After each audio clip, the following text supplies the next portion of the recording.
Governor மாளிகை திருக்குறள் சர்ச்சை.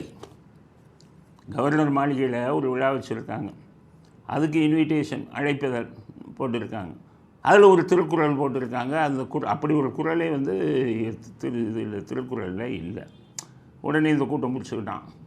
இவன் தானே அந்த கவர்னர்னாலே அப்படியே கண்ணில் விளக்கணை விட்டுட்டு பார்ப்பான்.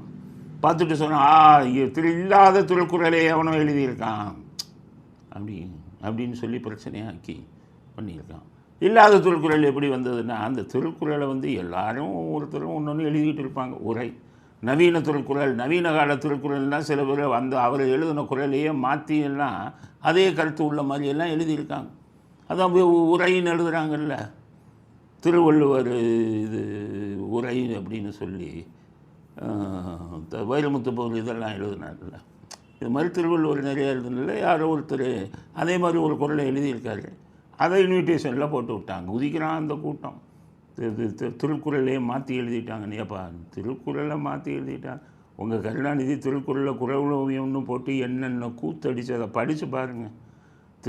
திருவள்ளுவர் சொன்னதையா அவர் இஷ்டத்துக்கு வசனம் எழுதுகிற மாதிரி குறளோவியத்துக்கு நாசப்படுத்தலையா உங்கள் கருணாநிதி குறளோவியம்ங்கிற பேரில்? ஏற்கனவே சொன்னபடி காமத்துப்பாலை, காமத்துக்கும் இன்பத்துக்கும் வித்தியாசம் தெரியாத கருணாநிதி காமத்துப்பாலை வள்ளுவர் இந்த இன்பத்துப்பால்னெல்லாம் கொலை பண்ணலையா? ஏன் உங்கள் ஸ்டாலின் பண்ணாத கொலையா திருக்குறளை? முயற்சி திருவினையாக்கும் மீட்டிங்கில் பேசுகிறார். இன்மை புகுத்தி விடுமுக்கு பதிலாக முயற்சியின்மை இளமை புகுத்தி விடும்னு சொல்லி அந்த திருக்குறளையே கேவலப்படுத்தினார். முயற்சி திருவினையாக்கும், முயற்சின்மை இளமை புகுத்தி விடும்னு சொன்னார் வள்ளுவர். இளமை புகுத்தி விடும்னு சொன்னார் வள்ளுவர். இளமை புகுத்தி விடும். நீங்கள்லாம் வந்து திருக்குறளை மாற்றி படிச்சுட்டாங்கன்னு சொல்கிறதுக்கு உங்களுக்கு அடிப்படை தகுதி இருக்கா? அதனால தான் சொல்கிறேன். கவர்னர் இதில் திருக்குறளை மாற்றி போட்டது தப்பு தான். அதுக்கு அவங்க நடவடிக்கை எடுப்பாங்க.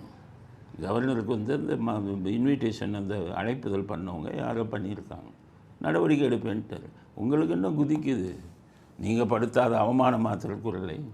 வைரமுத்தெல்லாம் உரை எழுதுகிற அளவுக்கு திருக்குறள் தரம் தாழ்ந்து போய்விட்டதில்லை.